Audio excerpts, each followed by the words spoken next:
After I hung up with Daniel, I leaned back in my chair. This wasn't revenge. Not really. It was just an audit. A correction of the record. You have to understand my father, David. Before the 2008 crash, he was a brilliant architect. Truly.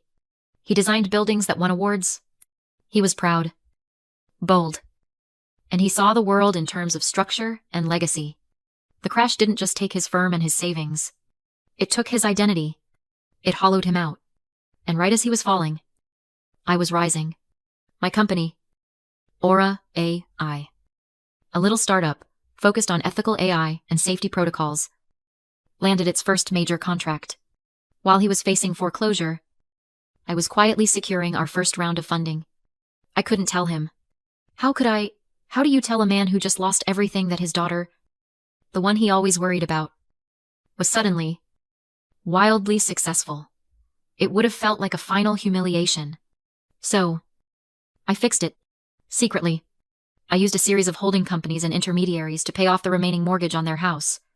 I funded my brother Ryan's entire law school education at Georgetown, routing it through the trust so it looked like family money. And most significantly, I rebuilt that trust fund.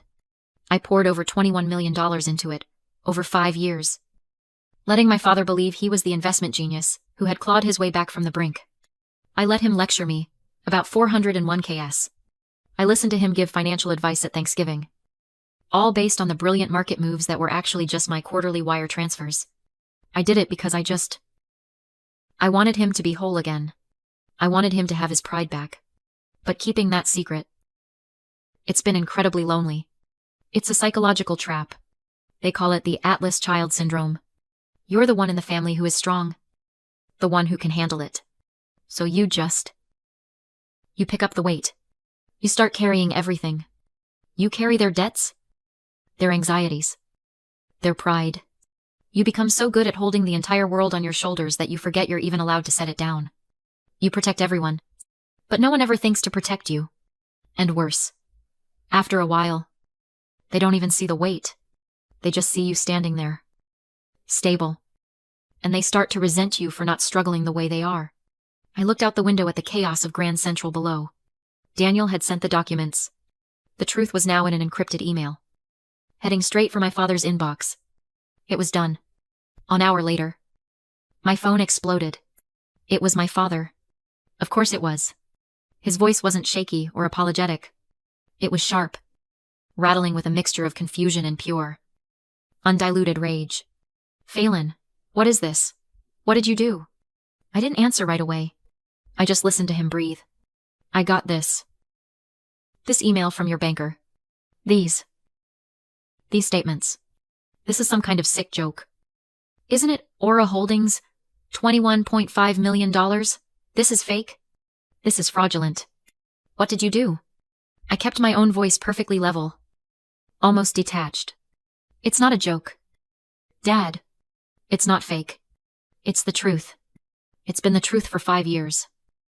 The line went silent, but I could hear a muffled sound, like he'd covered the receiver. Then, my mother's voice, shrill and frantic, erupted from the phone. Phelan Miller, what is wrong with you? Your father is Peyton. He's completely undone. How could you do this to him? You've embarrassed him, you've humiliated him. Embarrassed him. Not lied to him. Not tricked him. I had embarrassed him by revealing that his entire comeback story was a fiction I had written and paid for. You need to call that bank right now, she commanded. You need to tell them there's been a terrible mistake. You fix this. Phelan, you hear me? You fix what you broke. There's no mistake. Mom, I said, my voice as cold as the glass I was looking through. Those are the real numbers. It's my money. It's always been my money. I heard the phone fumble, and my father was back. His voice no longer just angry, but roaring. Truth. You wouldn't know the first thing about truth. You're a liar, a deceitful, disrespectful, ungrateful. I heard that word. Ungrateful. And I hung up. I didn't throw my phone. I didn't cry. I didn't even feel my heart rate climb. I just stood there, breathing evenly, as the silence of my $80,000 a month office settled around me. This was no longer a family drama. His unhinged, wounded pride was now a direct threat. My company, Aura AI, was in its sensitive, pre-IPO, key-it period. We were courting underwriters. We were being audited from every conceivable angle. The last thing I needed was my father delusional, furious. And now, aware of just enough to be dangerous, calling my board members or a reporter, screaming about fake money or how his billionaire daughter defrauded him. His fantasy was now a business liability. My fantasy that I could protect them and my company at the same time was over. The family firewall was gone. It was time to build the professional one. I picked up my phone. I didn't call my mother back. I didn't text my brother. I dialed Sarah Jenkins.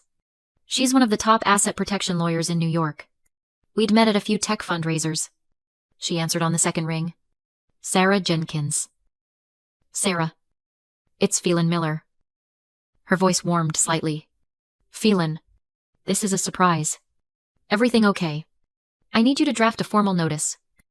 I said, my voice perfectly level. All emotion scrubbed from it. I need a complete and total legal and financial separation of my personal and professional assets from my family. David, and the rest of them. I want a firewall. Sarah. An ironclad one. And I need it today.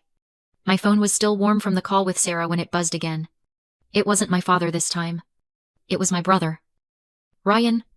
The text was short. Just 6 words. Phelan. Call me. Urgent. Don't tell Dad. A knot tightened in my stomach. Ryan was the peacemaker. The golden boy. The one who always stayed out of the line of fire. I stepped out onto the penthouse balcony. The muffled roar of New York City traffic rising from far below. I hit dial. He answered before the first ring finished. His voice wasn't his usual easygoing self. It was a hushed, terrified whisper. Phelan. Hey. Ryan. What's wrong, you sound? I knew it. He cut me off. His voice cracking.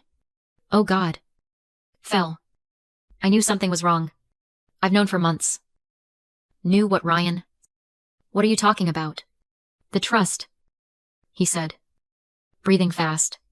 I'm in my final year of law school. Remember last semester? I had a research project on advanced trust and estate management. I used our family trust as a case study. I pulled the public filings, just to see how Dad was structuring his investments. I leaned against the cold glass, saying nothing. The air felt thin. There was nothing there. Phelan, he almost sobbed. There were no brilliant investments. No tech stocks. No genius real estate. Flips. His whole narrative.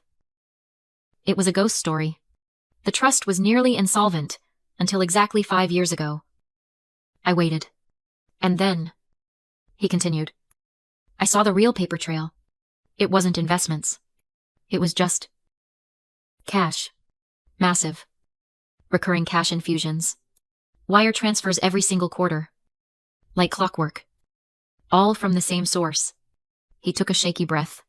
A private LLC I'd never heard of. Aura Holdings. He paused, and I could hear him crying softly. It's you. Isn't it, Aura? Like Aura AI. My God. Phelan. I saw it all. And I didn't say anything. Why not? Ryan. My voice was flat. I was scared, he admitted. I was scared of what it would do to Dad. His pride. It's all he has left. I thought. I don't know what I thought. I'm so sorry. I should have said something to you. I should have backed you up. I closed my eyes. The one person in my family smart enough to see the truth had chosen to protect the lie. He was just another person I had to protect. It's okay. Ryan, I said. My voice tired. It's not your fault. I'm handling it. Handling it. What does that mean, Dad is? He's screaming about fraud. Phelan. He's saying you faked those documents. I have to go. Ryan. I'll talk to you soon. I hung up before he could argue. The brief flicker of hope that I might have an ally was gone. replaced by that familiar, heavy loneliness. 2 days passed. 2 days of agonizing silence from my family and 16-hour workdays at the office. We were in the final stages of closing the $550 million acquisition. My life had become a dizzying split screen, a billionaire CEO finalizing a deal in one window, a traitorous daughter dismantling her family in the other. Late Thursday afternoon. My private line rang. The caller ID just said, S. Jenkins. It was Sarah. Milavier. Her tone from our last call professional, slightly surprised, was gone. It had been replaced by something new. Something cold and sharp. Phelan, she said. Her voice clipped. We have a problem. A real problem. The kind that goes beyond family drama. A problem beyond family drama, I repeated. My own voice dropping. Sarah. What did you find? I started the asset separation. Just as you asked, she said. All business. I cross-referenced all accounts tied to the Miller Trust. I was looking for liabilities. I found one. A big one.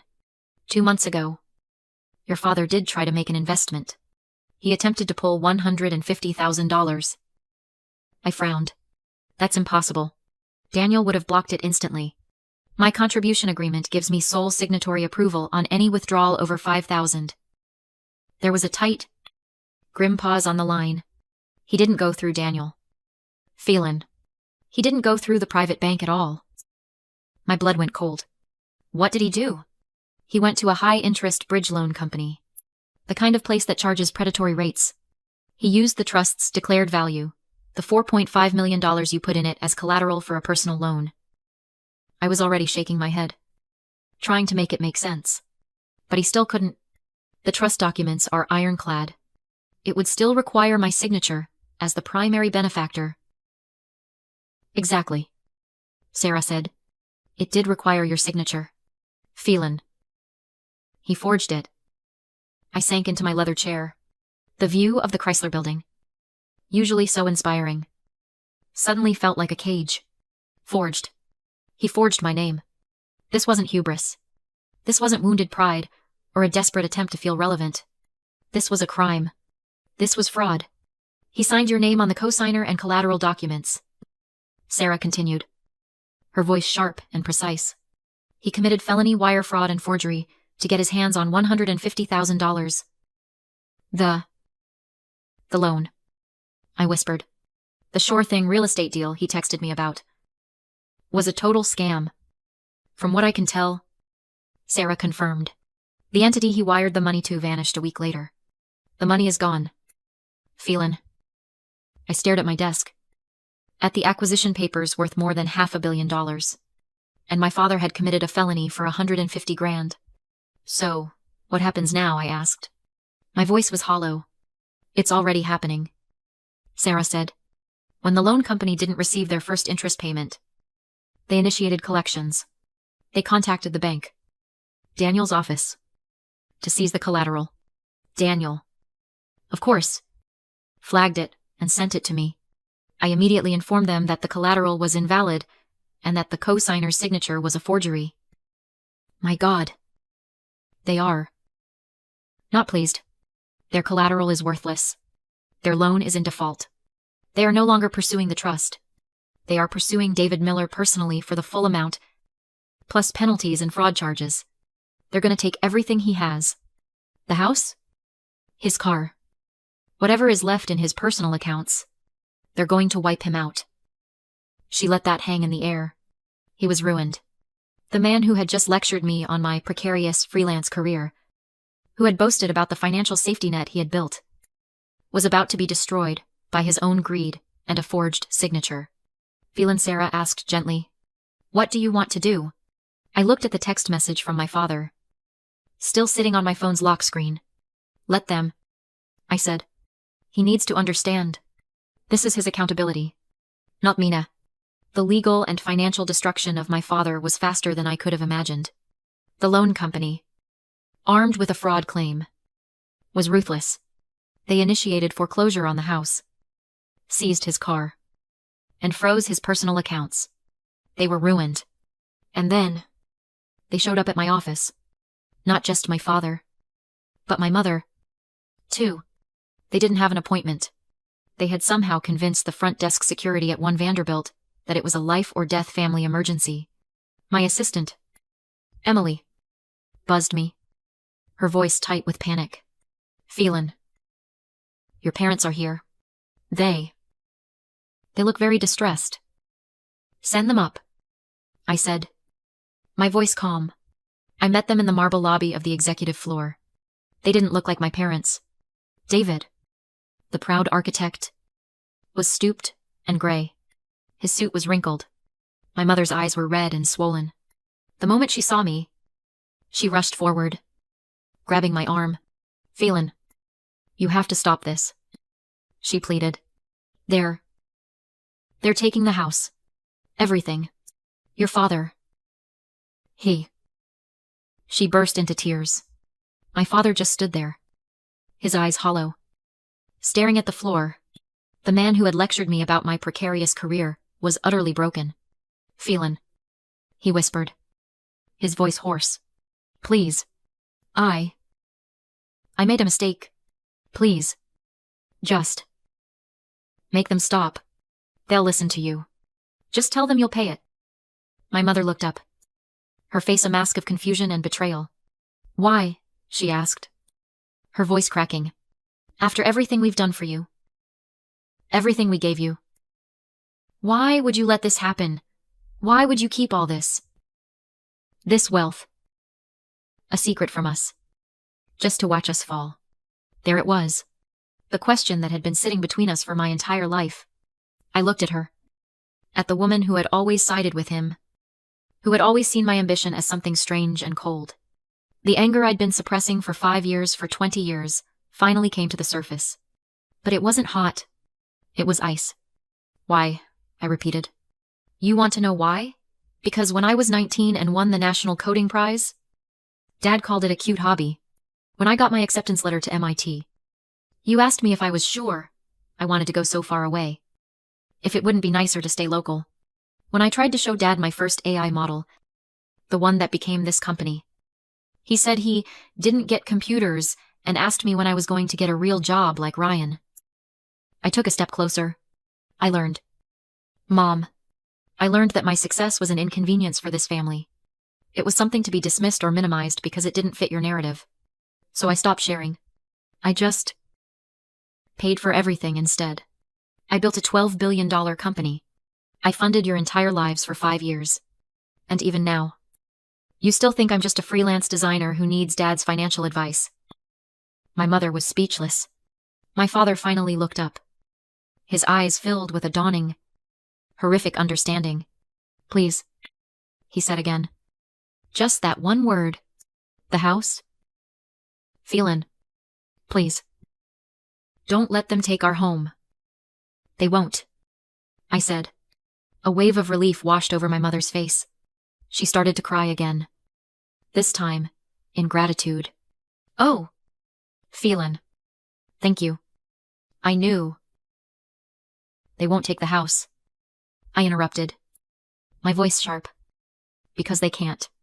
The bank's foreclosure claim was bought out at auction yesterday. I bought it. My father's head snapped up. You bought it. It's my property now, I said. A $7.8 million penthouse needs a portfolio. After all, and you're right. Dad, real estate is a good investment. I looked at them. Not as my parents, but as tenants. I'm giving you 30 days to leave. 3 months later, I stood on the podium at the NASDAQ. The giant screen behind me flashing our new ticker symbol, AURA. I was surrounded by my senior team. I looked out at the crowd just before I rang the opening bell. My brother, Ryan, was there, standing near the back. He looked proud, and sad, and proud again. He gave me a small, supportive nod. My parents were not there. The stock opened. Aura AI was officially a public company, and my personal stake was valued at over $2.5 billion. That night, I was home in my penthouse, the one I'd bought for $7.8 million, watching the city lights. My phone buzzed. It was a text from Ryan. Dad and Mom started therapy. It read, He's really trying. He's finally listening. I'm so proud of you. Phil. We all are. I sat there for a long time. Then I opened my laptop.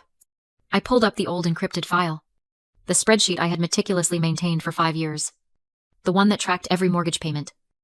Every tuition check. Every medical bill. The one that totaled over $25 million.